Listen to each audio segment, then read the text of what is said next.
This is Athletes as Educators with former pro basketball player, championship winning coach, and author Angela R. Lewis.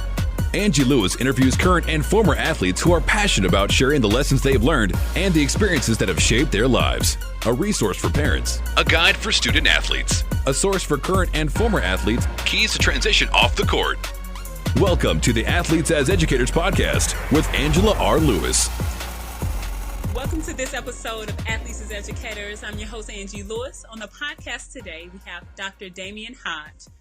Damien played basketball at East Tennessee State University. At Tennessee State University, he went on to get a master's in sports management and a doctorate in education. Is a mentoring specialist, works in educational administration at Tennessee State, and works for FTH International Educational Services. Damien, thank you so much for joining me today. Thanks for having me. It's a pleasure. Now, will you talk a little bit about why basketball has such an impact on your life? Well, growing up where I grew up, there was nothing to do but, sort of play sports. And I sort of gravitated towards basketball at the age of 7. And I actually was a better football player. But I just loved basketball so much that I decided that, and I was so small, and I was just afraid of getting hit. I just hated to get hit. So I remember at an early age that basketball was probably going to be my sport of choice. So it turned out to be pretty okay. Now, a lot of players are going through this college recruiting process, and a lot of people start, like you said, when they're really young, and a lot of kids have aspirations to go in and play college ball. What was that recruiting process like for you, and what advice do you have for young athletes who are now going through it? Right. That recruiting process I thought it was one of the highlights of my life at the time. I went from not getting a phone call to being in the top 20 at an all-star camp in Georgia. I was in the top 20, and by the time I got home, the phone was ringing off the hook. And I just thought it was cool. My best friend and I would come home every day after school and just open up all my mail from different colleges. And it was fun. It got hectic at the end a little. It sort of got, it got old a little, but it was so great and so awesome to be wanted. But I would tell young athletes today to just take it all in stride. It only happened once. It's only going to happen once for you, typically, unless you can make it, to the next level. But it can be a great process.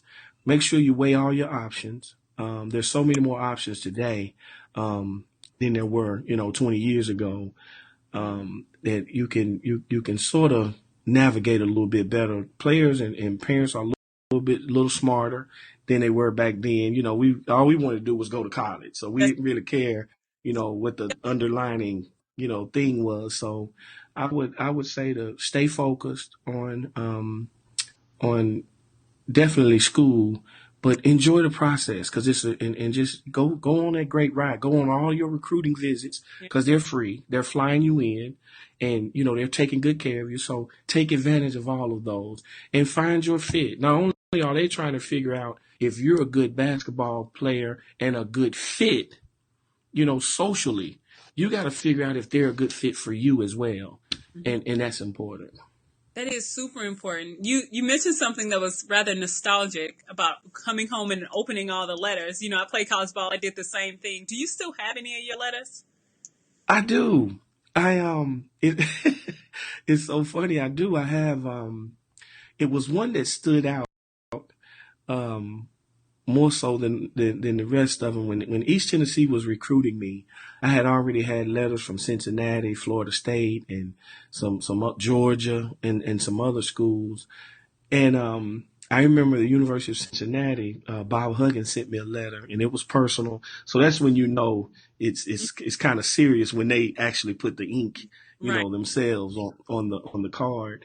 And he talked about how great I was and how I could help them go to the Final Four. And then he sort of just tapered off after that. But East Tennessee, what drew me to them is the very first phone call. I'll never forget it. The guy said, and his name is Jeff Lebo, and I don't know if you remember Jeff Lebo. He played at North Carolina, Okay. and it was his first. He was assistant coach at East Tennessee. It was his first job. So I was actually Jeff Lebo's very first recruit, Oh, okay. and I remember him saying, "Is it okay if I continue to call you?" And nobody else had said that.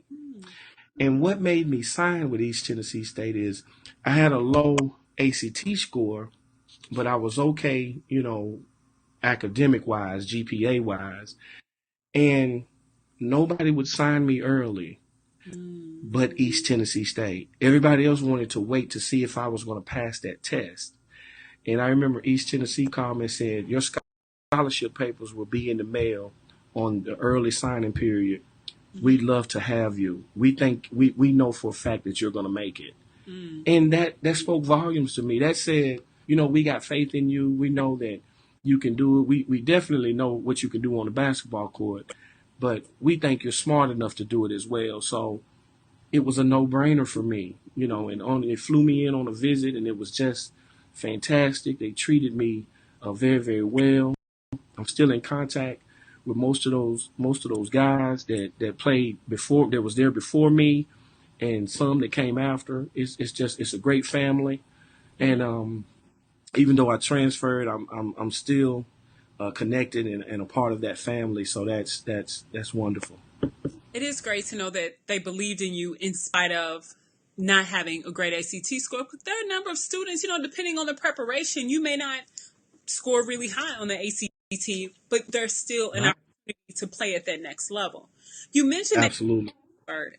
Why did you transfer? I know we talked about it a little bit before, but why did you transfer? And what was the process like of sitting out? How did you deal with that? When I transferred, I transferred because I didn't make all the right choices that I needed to make, and it was a maturity level that I just wasn't there, and my choices didn't add up to, wasn't conducive to being a part of that team, and I was frustrated. They were frustrated with me. And we both sort of mutually decided that it was best for me to transfer. And so I just came back home to Middle Tennessee, and it's funny. When I got home, MTSU called me and was like, we want to talk to you, that sort of thing. And so I went in and spoke with them, and they wanted me to go to a community college, junior college at the time, and I just felt like my skills were way beyond, junior college, and some of those guys, I just didn't want to step down. Yeah. So I sat out at Tennessee State and ended up, with a scholarship there that next year. So what was the process like of sitting out? How did you deal with that? Because as a baller, like how... I played every day. There were some pros that I played with a lot of pros in the summertime at the YMCA, and there were so many leagues, at the time, and it was some great competition, and I was known as one of the hoopers around here, that could, so I stayed busy, doing it. Was tough because you see your team, playing on TV and that sort of thing, and it was tough, and I had already had a taste of being in the NCAA tournament and winning, a game in the tournament. I was on that 1992 East Tennessee State team that beat Arizona in the first round of the NCAA tournament and lost to the Fab Five in the second round. That Michigan team with those fabulous five freshmen. So so my experiences had sort of taken me here, way up here, and I just didn't want to. I wanted to stay at that level and to be able to play.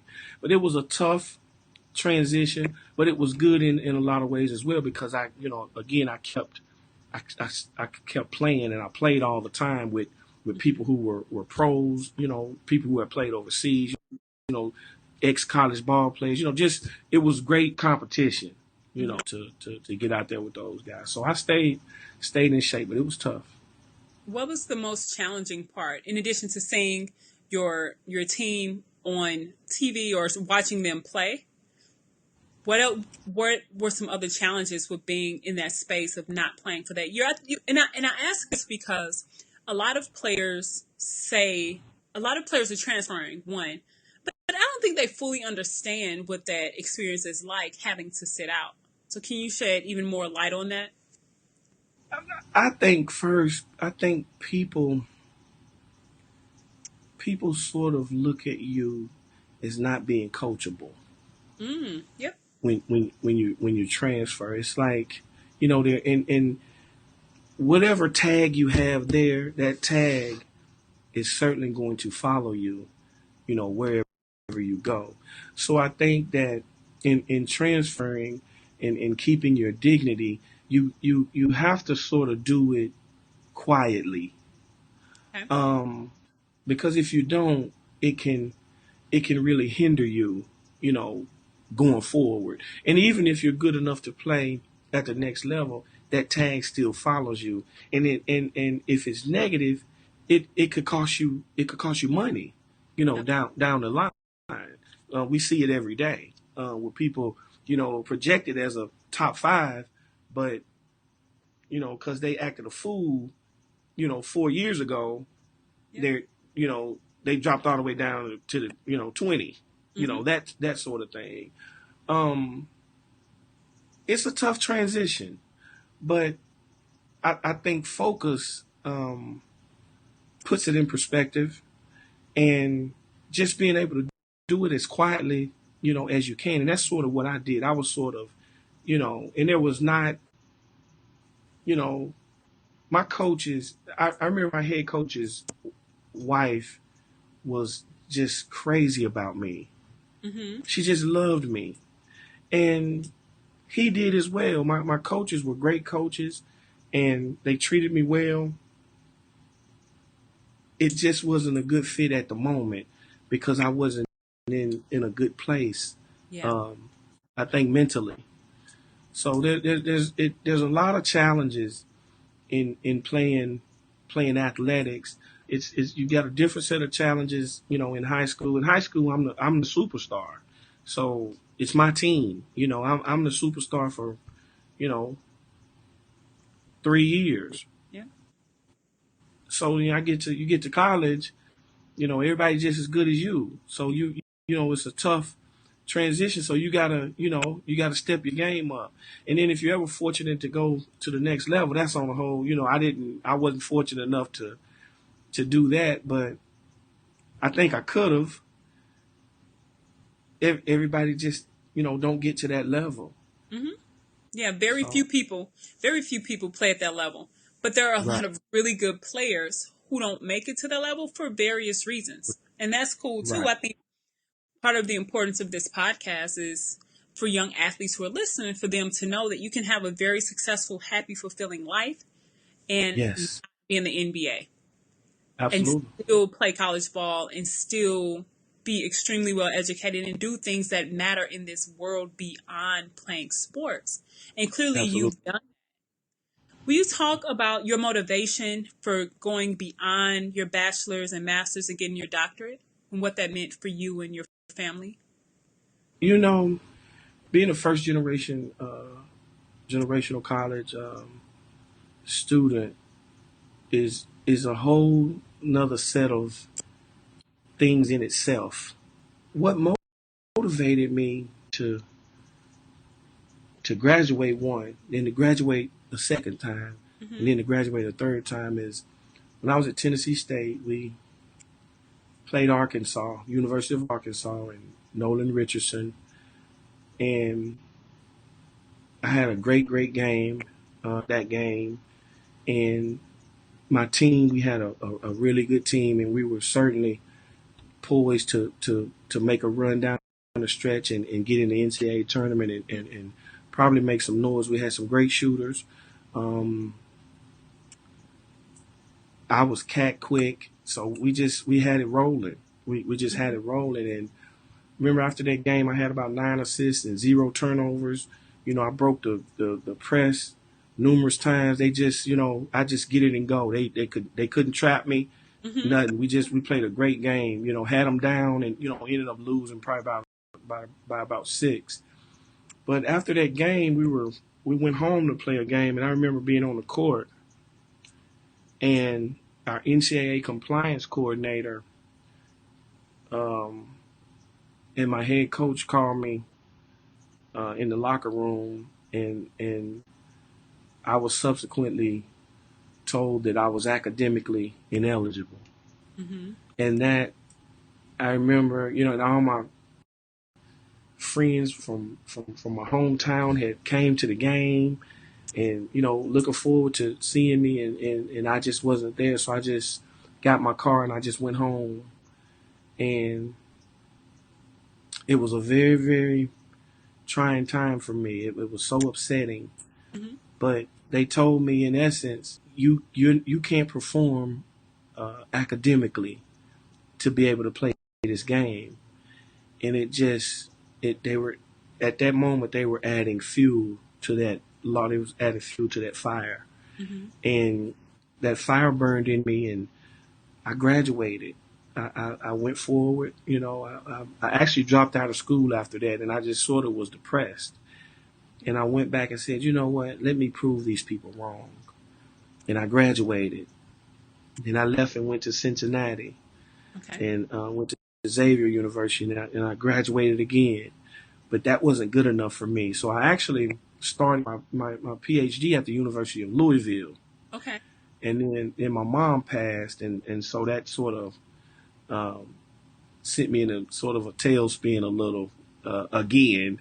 So I came back to Nashville to finish that doctorate. And all the guys I've played with at East Tennessee State and Tennessee State, it's only 2 of us with terminal degrees. One of my other teammates from Tennessee State has his law degree, and he's in Chicago. And we're the only 2. I'm proud of that. I'm proud of the fact that I wanted to prove them wrong. Mm-hmm. I wanted to prove to the NCAA that they made a mistake, that I'm smart enough to do this. Mm-hmm. So, and so I set out to make that happen.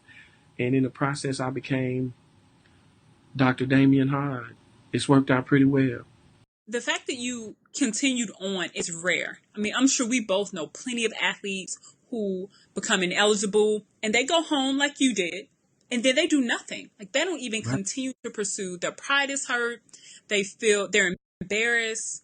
They don't think it's possible. But you made Right. the decision to go back and to prove everyone. Absolutely. Now, a couple things that we know for sure is that none of us make it in this world by ourselves.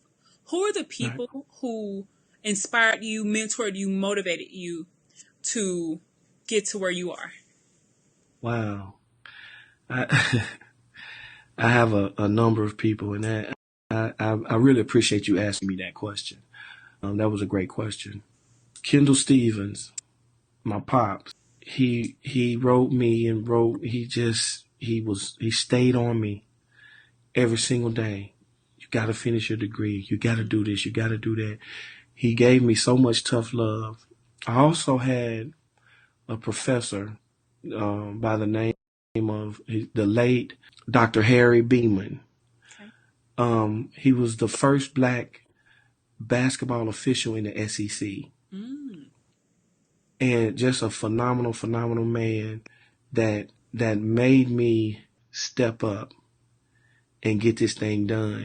I remember, I'll tell you a quick story. I remember when I had stopped playing basketball, I went into Dr. Beeman's office, and I was sort of floating around and playing around. And Dr. Beeman looked at me. I said, Dr. Beeman, I need your help to get in. I need to get back in school. He looked at me and said, Damien, if you don't get the hell out of my office and don't come back until you're serious.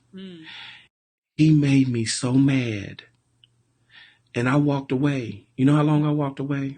I didn't have my degree at all. I walked away for 2 years. And one day something hit me, and I went back to Tennessee State, and I walked in Dr. Beeman's office, and I just cried. Mm. And I said, Dr. Beeman, please help me. Please help me. And he looked at me, and I remember it, it so vividly. And he said, I knew you were coming back. He said, I knew what your character was made of. I was just waiting on you. And, it started me on that path. So I've had great people. Just, my mom was just so instrumental. My mom wanted me to get a doctorate way more than I wanted it. And so when I did it, it was really for her, because I felt like I didn't really feel like I had anything to prove, because I know that I'm smart enough to do whatever I want to do. Right. But this was, and God rest her soul, she's deceased, but it was what she wanted. It was like she wanted it so bad. And I've never started anything that I didn't finish. Okay. So it was very, very important that, I finished that. And so with that being said, those three, my sisters, I got, two older sisters that smacked me upside the head, and, boy, you better get it, better get yourself together and do what you're supposed to do. And I've had a host of other people, James Shannon, Jimmy Shannon, a great, great person who has helped me since the time I was 11 years old. He saw a lot in me that I didn't always see in myself. And he sort of, helped me along the way as well. So there's several people that God has put in my pathway to sort of help me navigate through this thing called life, that, ultimately, through education, that, can ultimately make you a productive citizen in this society. Yep, absolutely. It's great that you're able to pinpoint people at different turning points in your life, because Yes. none of us make it out here alone. And what's ironic, and I think is wonderful, is that your work and your study, your dissertation, was all about mentoring and the impact of mentoring on African American males. Will you talk a little bit about your research and the impact that it's had in the work you're doing with students? Well, it's I looked at African American males persistence towards graduation, and I looked at three constructs in that persistence, and I looked at mentoring, self-determination, and locus of control.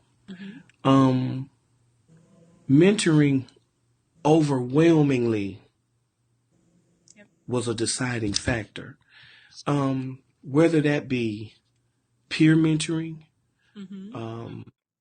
me mentoring someone, and this was in PWIs, which is predominantly white institutions, as well as HBCUs, historically black colleges and universities. Mentoring is so important in this society, especially for those students who are underrepresented. They need someone to catch them on the front end and help them navigate through. And by the time, as a freshman, you get a sophomore, junior that catches a freshman in the beginning. By the time he's a sophomore, junior, he's mentoring. It's just a revolving door, and you're able to lift as you climb as well. And it's been so important, and it's part of what I do every single day now. And mentoring, on college campuses doesn't always entail academics. Absolutely. You wear so many different hats. So, 1 minute I'm a counselor. The next minute I'm an advisor. Then I'm a father, and I wear so many hats, because students don't realize that not only are you going to college, but there's so many other pitfalls that you have to be able to navigate. Yeah. Yeah. I was telling a young lady yesterday who came into the office, and she, talked about being a part of the district attorney's internship. And I said, so what do you want to, what's your major? political science. I'm thinking, district attorney, political science, English, if you want to be a lawyer, or, criminal justice. Well, I said, I want to be a district attorney. I said, you want to be a lawyer? I want to be a district attorney. I said, well, you got to be a lawyer first before you're a district attorney. Yeah, you're right. What's your GPA? 2.5. Sweetheart, that's not going to cut it. So you have to have those serious conversations. And we had a diehard conversation. And this is what I love most about what I do, is because I'm able to give them real life situations. And I think we, at institutions don't do that enough. And I gave her so many different scenarios about paying now, what it gets you, and playing later. But the only way you get to this is to be focused. And I said, you did not bargain for this conversation, did you? No, sir, I didn't. She said, but thank you. So, you have to help them along, and you have to give them those scenarios. That's, I said, I'm not telling you anything that was told to me. I'm telling you what I've been through. This is where you're headed with a 2.5. I said, you want to put yourself in position. I said, you know what law school you want to get into? You want to go to University of Chicago. You want to go to Vanderbilt. You want to go to Harvard. You want to be able to go there if that's where you want to go. You want to put yourself in position. So that's what mentoring is all about. It's about grabbing those kids and showing them what their worth is. Showing them what they have to do, how hard they got to work. If you got a test on Monday, guess what? You can't go to the football game Saturday. Right. And that's okay. Right. You can't go on a date with your girlfriend or your boyfriend. You got to tell them that you got to do this. Yep. I said, that's part of paying now so you can play later. I said, you understand? You're right. I said, but football game is coming up in a week, and I guarantee you're going to be flirting with some of these things. I said, your friends who want you to go to those games, they're going to still be at TSU in the year 2020. I can assure you. I've seen them. I said, so are you going to be there with them, or are you going to law school? I said, you got to figure that out now. So those are, some of the conversations that, I have real, and that's why they love me, because I shoot straight. I'm a straight shooter, and I give it to them just like it is. Because when you get outside in that world, the world does not care about any of that. All they care about is if you're going to produce for them. If you're not going to, if you can't show them how you're going to produce, you're not worth anything. No. And those conversations are not cookie cutter. They are serious. You made some really good points about having the real conversations with young people, and especially young athletes, and especially young athletes who are minority. Yes. Who come from inner cities. Yes. Come from disadvantaged backgrounds, because there are so many rules to the game that you just don't know. Will you talk a little bit about their transition from playing college sports to not playing, and how to best navigate that?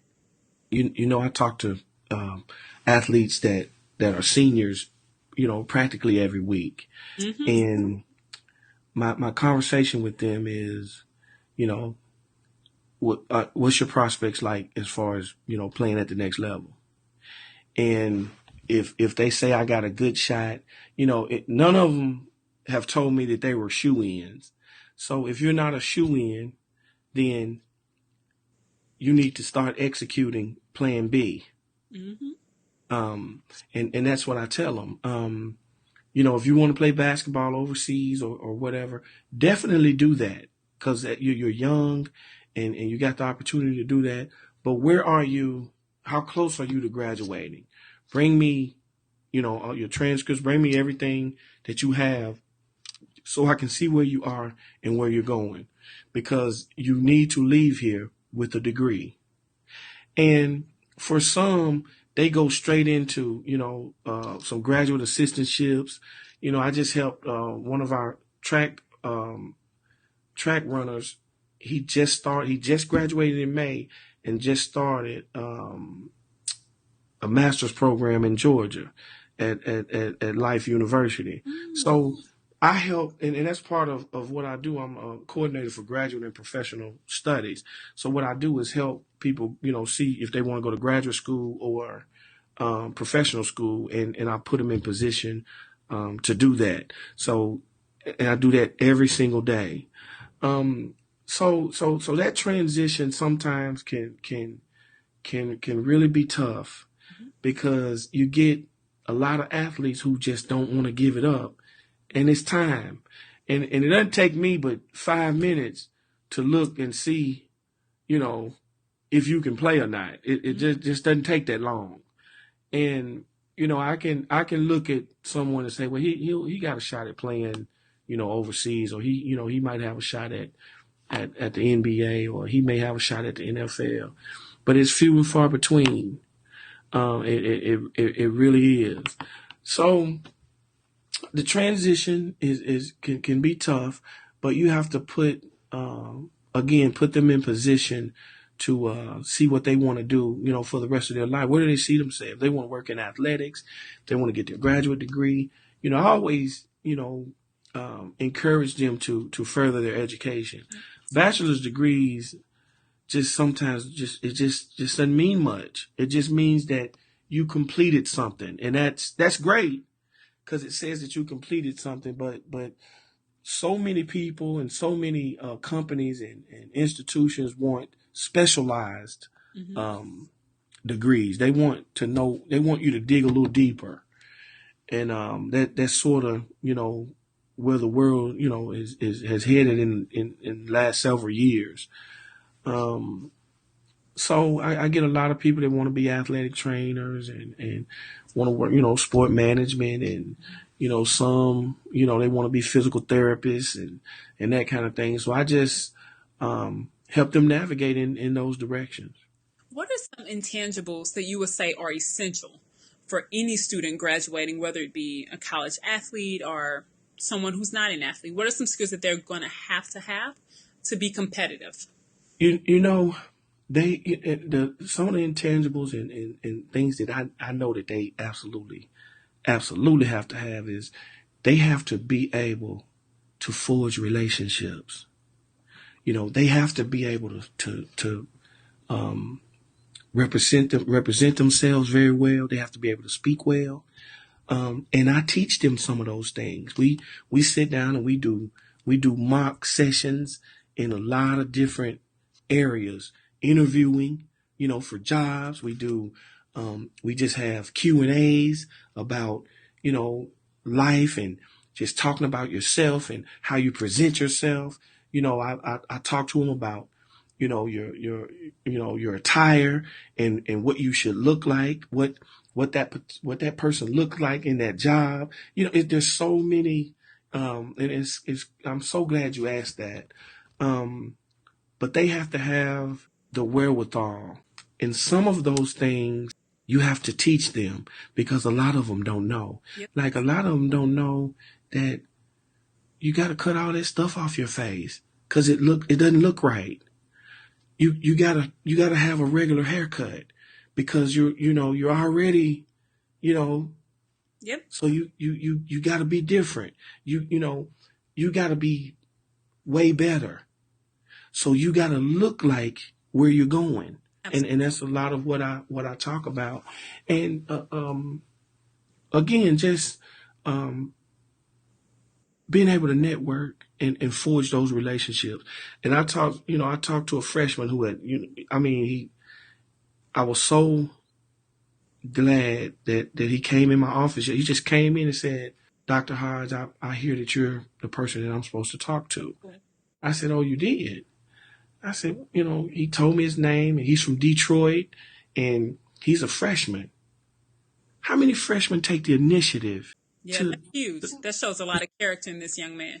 Yes. And I told him that, I said, son, you are going to do some great things. That's called focus. Yep. That's called I know why I'm here. Absolutely. You know, and it's so, you know how hard it is to get people to come in. There's so much going on and they're having so much fun that this guy says, let me go find Dr. Hodge and see what he's talking about. Exactly. You And know, one thing that a lot of young athletes and young people in general don't understand, and you know, we didn't understand this when we got older right. as well, is you never know why people cross your path, That's how they're right. going to resurface in the future, and how you can create mutually beneficial connections. You have no idea. Right. You reached out to me on LinkedIn, and here we are doing Right. this. Right. You just don't know. You don't. You just never know. You just never know. You're absolutely right. But some of those intangibles you gotta have it. You definitely gotta you gotta be able to speak. It's so important. It's just so important. And I haven't, you know, I've personality play a big part in it. I've always been an outgoing person. I've, you know, I can be in a crowd of 100 people, and by the time I'm done, I know 50 of them. Right. You know, it's just, you know, and they're looking, going, that guy, I like that guy. You know, Yep. I just forge those relationships because you don't know who you're talking to. You don't know what, you know, what you're gonna. I ended up. I was at a restaurant sitting down. I was eating a what was that? I was eating a wrap, some sort of wrap. This guy comes and sit next to me and he said, man, that looks good. I said, you should try this. He said, what is it? I said, just try it. So I had, you know, he was a scout for the Boston Red Sox. And he said, man, you are too cool. He said, are you ever in Boston? I said, not very much. I said, but my son lives up in Albany, New York. He said, you're not a Yankees fan, are you? And I looked at him because I am a Yankees fan. I said, well, he said, you know what? I'm going to give you my card anyway. If you ever want to come to a baseball game, come on to a baseball. You know, you never know. You don't. But that stuff has happened to me for years because I've put myself in position. Yep. You know, and that's what I teach. That's what I talk to my kids about is you got to be in position. Everybody you meet, smile. Simple. Smile. Remember that though. So what you're teaching is how to build your personal brand. Yes. Because people are going to know you. People like to work with people they like. Like that's yes. one that we're not taught growing up. It's people want to work with people that they like, and people want to work with people who are like them by and large in some way, whether it's you're an athlete, whether it's you're from the same city, you went to the same high school, you went to the same university. You're right. When you're in a position to be hired, it's all about connection and cultural fit. They want to make sure that you fit into the culture of the organization or the team. Right. That's right. It's essential for young athletes to know you can't stay in this little bubble and think that the world is going to open doors to you because you scored 20 points a game. Like, no one cares when you're done. Nobody cares about you at all. Right? Let's get that straight. Nothing. No one cares. I mean, you hope your family still cares, but some of them might fall off because they're not to the games anymore. It's over. It's this life thing is not a game. You know, I think not. With kids get coddled. They do. When you're an athlete, especially a good athlete, and then when you're no longer of use as an athlete, you're on your own. Unless you've done what you're talking about and built those relationships outside of sport. You're right. You are absolutely right. Wow. Conversation we don't have enough. We don't. And kids don't want to hear it. Because I'm sure you had them. And people had them with us. Like, I don't want to hear that. Like, I'm a ball, so I can't ball anymore. Well, you know. Right. I'm a ball till I'm 50. Right. Which and you done at 30. Dude, some people younger than that. Yeah. No, I think the work that you're doing is really important. I think it's great that students have an advocate and someone who's going to be honest with them. And I think it's important that people like yourself continue to tell your story because it wasn't peaches and cream. Like, you have a doctorate, but you transferred. You dropped out of school for a minute. You had some really difficult times getting there. And young people need to hear that more often. Absolutely. Absolutely. You're so right. Yep. So what advice do you have? What advice do you have for young athletes right now who are in college, maybe freshmen or sophomores, and they're trying to find their way? My advice to athletes and just people, students in general, is sort of universal. You have got to remain focused at all times. And I use focus. Focus is my number one word because I wasn't. And it cost me more than it should have. Because had I been focused, I would have gotten my grades. Right. You follow what I'm saying? Absolutely. That not being focused caused me to lose out on some things. And I talk to them, as a young African American or black or brown person, not being focused is the difference in life and death. You can't be That's right. It's the difference in life and death, and I talk to them about that. So my advice is to be focused. But as an athlete, chase your dream. It's okay, but understand that there's no substitute for hard work. You just can't substitute it. So work hard at your craft every single day, but also go to class, be a good citizen, treat people well, and it'll all circle back around for you in such a positive way, and you'll be successful.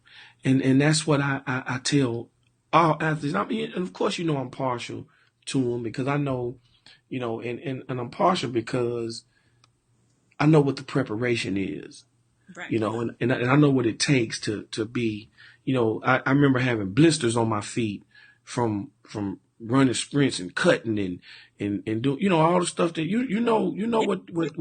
what happens on that court. Yep. Just, but being an athlete has put me in position. It's rare because, and you're in that same boat. It's rare. We're a rare breed because we're able to transition in a lot of different ways that most people who wasn't an athlete don't understand. Yeah. See, a lot of people don't understand that we have what it takes to be successful today and tomorrow.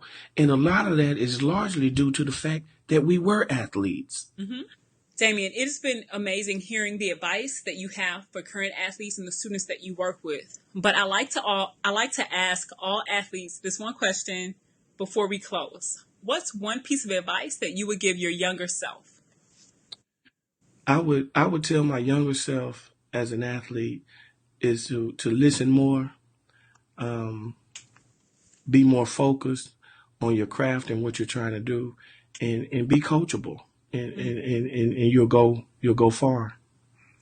Coachability is important because we always need coaches who Yeah, do things we can't. It translates to everything you do It does. in life. That's why, as I was talking earlier about being an athlete, we handle pressure, we're adaptable, mentally tough. There's so many adjectives that I can. That's why, we're able to, when you get up at 6 o'clock in the morning to try to get to breakfast, then you got to go to training table because you hurt your leg. Then you got to you got 3 or 4 classes. Then you got practice, and then you got to try to make it to eat that night. That's a repetition every day. It is. That prepares you for life. Mm-hmm. Does that make sense? It translates. That's why if you got an athlete on your team and you got a deadline to meet, it's like having that guy who gonna take that last shot. Yep. It's the same scenario. It is. You know what? I want to win. Yep.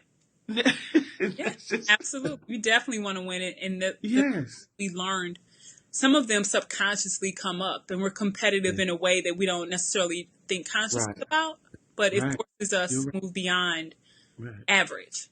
Right.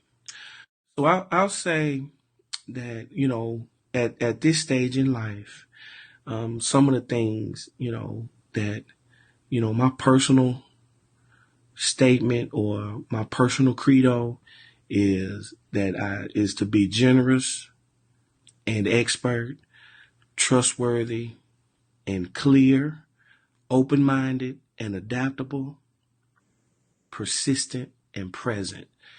That's what I live by in personally and professionally. That's my credo. So That's phenomenal and a great way to close this out. Dr. Damien Hodge, thank you so much for joining me today. I really appreciate you taking the time to talk about your experiences. If people want to learn more about you, the work that you're doing, how can they reach you? they can reach me. I'm at Tennessee State University, and of course, FTH. I can be reached at email dhodge, DHODGE 01 at tnstate.edu. I can be reached there. And also, my phone number at work is 615-963-1522. 615-963-1522. I can be reached. I'm more than willing to you can call me. I'm easy to connect with. If I don't answer, I'll certainly call you back. I answer emails pretty quickly. So I am eager to get out as much of this information as I can, especially to first generation students and people who are trying to navigate through college and athletes who are trying to navigate through their sport and trying to be great at their craft. I am open to communicating. All you have to do is reach out. Perfect. Thank you so much, Dr. Hodge. I look forward to working with you in the future and have really enjoyed the interview. Thank you so much. You're welcome. This is Athletes as Educators. Thank you for listening to the Athletes as Educators podcast. Connect with me through the Athletes as Educators Facebook page or at Athletes Educate on Instagram. Be sure to subscribe so that you never miss an episode, and go over to iTunes and leave us a 5-star review. For more resources and information about today's podcast, you can check us out at AngelaRLewis.com.